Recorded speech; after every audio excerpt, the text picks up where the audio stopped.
ఆయన నీ మొర విని నిశ్చయముగా నిన్ను కరుణించును. ఆయన నీ మాట వినగానే నీకు ఉత్తరమిచ్చెను. ఏషియా 30:19. దేవుడు తన బిడ్డలకి రక్షణను గురించిన హామీ ఇస్తున్నారు. ఇజ్రాయేల్ ప్రజలు దేవుని మీద ఆధారపడకుండా ఐగుప్త్యుల బలముపై ఆధారపడడం వల్ల కలిగే శిక్ష, పిమ్మట దేవుని నుండి కలుగు క్షమాతత్వాన్ని ఈ వచనములో గమనించవచ్చు. క్రీస్తు మన పట్ల కృప చూపటానికి ఎన్నడూ సిద్ధంగానే ఉన్నాడు. ఆయన రెక్కల చాటున నివసించే బిడ్డలకి ఎన్నడూ దుఃఖం అన్నది కలుగదు. మన మొర పెట్టగానే క్రీస్తు కృప చూపుటలో ముందుంటారు. చేయిజాచి ప్రార్థన చేయువారికి ఆయన తప్పక సమాధానాన్ని ఇస్తారు. కష్టాల కడలిలో మనం మునిగినా దేవుని మార్గదర్శకత్వం ఎన్నడూ మనల్ని పరిశుద్ధ గ్రంథం ద్వారా రక్షిస్తూనే ఉంటుంది. ఇజ్రాయేల్ అన్నది పవిత్ర నగరం, దేవుని సురక్షితమైన నివాసం, ప్రజల బాధల నుండి విడుదల, శత్రువుల నుండి రక్షణ, శాశ్వత శాంతి యొక్క సమాధాన సమ్మోహనం అది.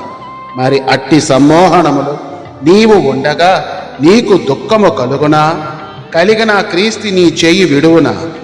ఏషియా 30:19 దేవుని ప్రేమ మరియు ఆయన కృపను గుర్తు చేస్తుంది.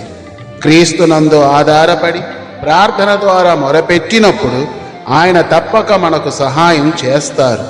ఈ గొప్ప భాగ్యం తండ్రి క్రీస్తు ద్వారా మనకు దయచేసినదే. క్రీస్తునందు నమ్మిక కలిగిన వారు లోకములో ఎన్నడూ విలపించరు మరియు వారి ఆలాపనను వినగానే దేవుడు తప్పక వారికి ప్రత్యుత్తరమిస్తారు. అయితే మనలో ఆయన వింటాడానన్న విషం వంటి సందేహాన్ని మన హృదయంలో నుండి తొలగించుకోవాలి. సందేహం దేవుని ఆదరణ పొందనివ్వదు. సందేహం దేవుని సహాయం పొందుకోనివ్వదు. సందేహం దేవుని వినికిడిని విననివ్వదు. కావున నీ హృదయం క్రీస్తుని విశ్వాసములో స్థిరపరచబడినప్పుడు మీ మొరకి తప్పక జవాబు దేవుని నుండి కలుగుతుంది. అపవాదికి చోటివ్వక నిబ్రమైన బుద్ధి గలవాడై ప్రార్థనలో మేలుకు కలిగి ఉండుము. పచ్చిక గల చోట్ల ఆయన నిన్ను పరుండజేయును. శాంతికరమైన జలముల యొద్ద నిన్ను నడిపించును. నీ ప్రాణమును ఆయన తప్పక సేద తీర్చును. మన పాపము ఒప్పుకొనిన ఎడల ఆయన నమ్మదగిన వారు కారా? సియోను ప్రజలను రక్షిస్తానని మాట ఇచ్చిన దేవుడు నిన్ను కరుణించరా? నీ కన్నీళ్లు ఆయన చూస్తున్నారు. నీకు జవాబు తప్పక లభిస్తుంది. ప్రార్థనలో పట్టుదల కలిగి ఉండుము. క్రీస్తు ఏమాత్రము నీ కన్నీళ్లు వృధా కానివ్వరు.